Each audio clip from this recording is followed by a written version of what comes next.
Okay, and tonight the first thing I'm going to show you is how to get your Karcher window vac back up to full spec again. Here we've got one that we've used fairly regularly for vacuuming the water out of a shower. It sounds like a kind of a wacky thing to do, but it's a bit more convenient than just using a regular squeegee. But this one's lost all of its power now, and it's really not doing a great deal of use when you're using it in the bathroom. So if you switch it on, sounds about the same as normal, but unfortunately its performance is seriously impaired, and I'm about to show you why that is and what you can do to resolve that. Okay, now for this task we're going to need a couple of screwdrivers. These are special star type screwdrivers. I don't know whether you can see that. No, probably not. Just see. Is it going to focus? No. Let's try again. No, we're not going to get anywhere with that. But these are two star-shaped drivers. You can't use Phillips posi drive or flat blades really. This type of device needs specialist drivers. The first thing we're going to do is take the top off. Immediately you can see part of the problem. The nozzle there already got hair on it. This is not going to be a pretty thing, by the way. Let me just tell you that up front.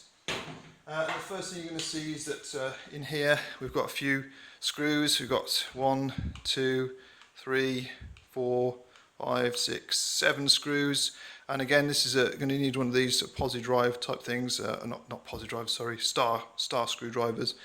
2 sizes are needed. That's not the right one for this. This is the one for this. So first job is, let's get this to pieces. So take this off first.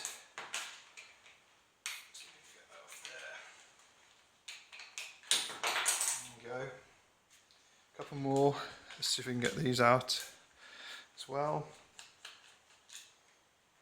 Don't drop any of the screws, which is a classic thing that I do. End up with too few screws at the end of the night, or too many. That's even worse if you found some off the floor.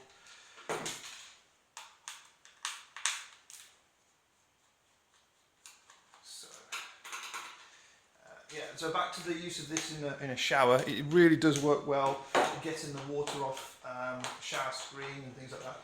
This is proving a bit awkward, this one. There we go. It's really good at getting the water off a shower screen, but you do tend to suck up soap, scum, and unfortunately you'll find out in a second, hair as well. So get that bit out.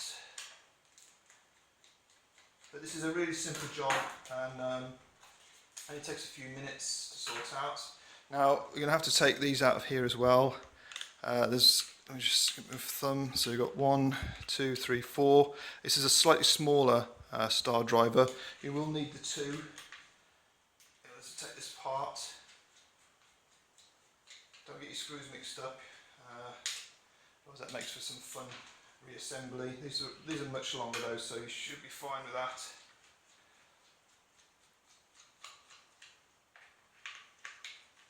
These ones are quite deep inside the handle, so you will need to just look a bit closely at that. Last one. There we go.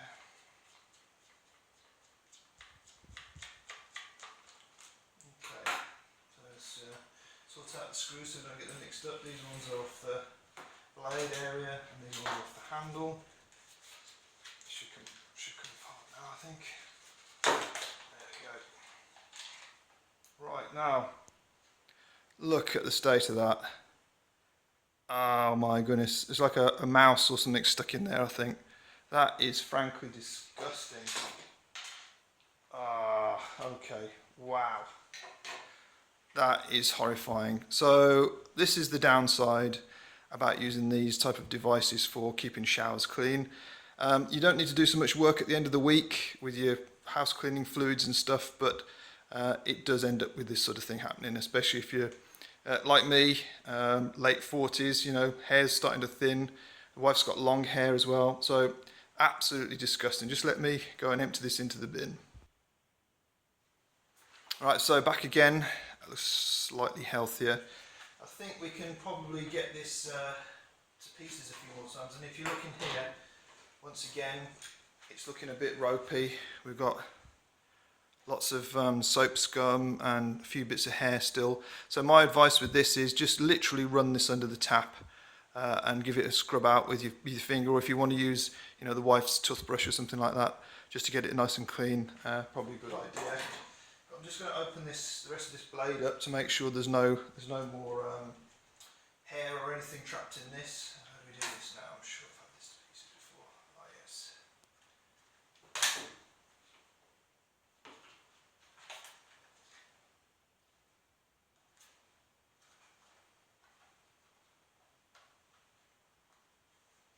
Proving a bit more difficult than the last time, I remember. Oh, there we go. Yeah, can you see? Just here, there's like little clips holding this this nozzle section in place. I think those need to come off, and then I think you'll find there's a rubber washer around in there just to keep the water in the right place. We'll get this apart and see what's there. Just one sec. Okay, so I've figured it out. You're going to need yourself a smallish regular flat blade screwdriver. Gosh, the focus on this is terrible. But if you just get that in there and lever this over the top, you'll see that it comes apart pretty quickly. Like that. Well, you can see that. That just comes apart like that. Get that off there, and then now this blade area should come to pieces completely. Let's see if we can get that apart. There we go. Ah, there you go. That's the rubber washer I was telling you about, the rubber grommet. You see that? Just that. Don't split that up. You're going to need to put that back on. So let's just make sure there's nothing else in there. And that's just looking, that's not too bad actually. A bit grimy. So we'll go and clean that up. Just bear with me. So back again, I've been and cleaned this a little bit in the sink, removed some of the grime and filth from it. If you are going to do this, and this is a good thing to do even if you don't use your your washer here for showers, it's great to do even if you use it just for regular window cleaning, because occasionally the water being present will make the unit smell slightly a bit unpleasant, mildewy or mouldy, and just taking it apart like this, like I've shown you tonight, is an easy way of getting that clean. Just use some bleach spray or some general kitchen cleaner or soap scum remover inside here. You can do a better job than I've done. I've just literally quickly whizzed round. Just so you know, this nozzle here is what connects into the top of the water bottle on the device there, so that mates with that bit. So if it comes apart, don't worry too much. It just slots straight back into this groove here and just into there. And then there's this nozzle here. This is what helps get most of the vacuum pressure, I think, through the nozzle. Again, this just reassembles. If I can get this the right way around, just bear with me a sec.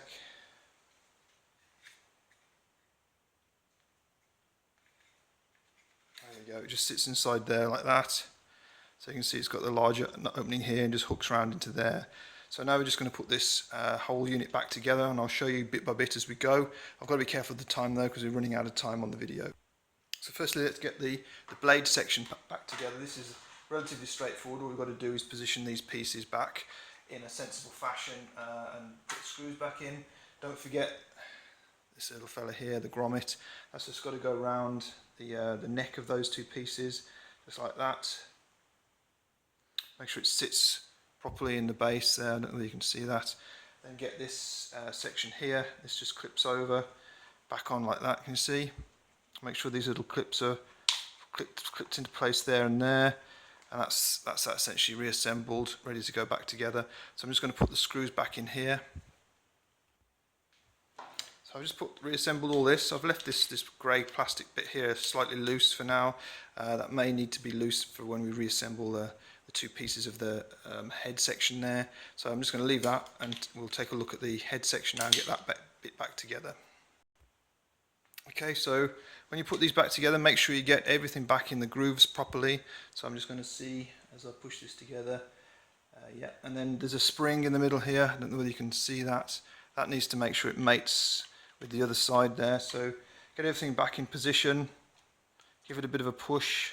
I think I've missed something here. I think the spring's probably off center. Yep, the spring's popped out. So I'm just going to sort that out. One sec. Just to be clear, the spring needs to sit in the center of that section. There's a small raised pip in the middle. It needs to sit on top of that, and it will mate with exactly the same piece on the other side as we put the two things together. Okay, So everything's just about ready to go back together there. So we give it a bit of a clip. Should push back fairly easily, like so. Then we need to get the nozzle sort of blade section back in as well. So that should just slot in there like that. Then it's just a case of putting the screws back in. Let's get those done. So there we go, everything's assembled back together again. I've got to be quick now because my battery's running out. Here's a handy tip for anyone doing videos: always make sure your phone battery is charged properly. This is a Sony Xperia Z3 and it's complaining already about battery. So now that literally just pushes back onto the unit, as I'm sure you've taken them apart in the past. And you should find that when you use that next time, the vacuum pressure in the top here is much greater. You'll get lots more water sucked up. The unit here will fill up with water quicker. And you don't forget to empty that out like I constantly do. And that's it. That's how easy it is to dismantle a Karcher window vac. Clean it out, put it back together. Took us about 10 minutes there. So hope that was helpful to somebody, and join me again for some more videos.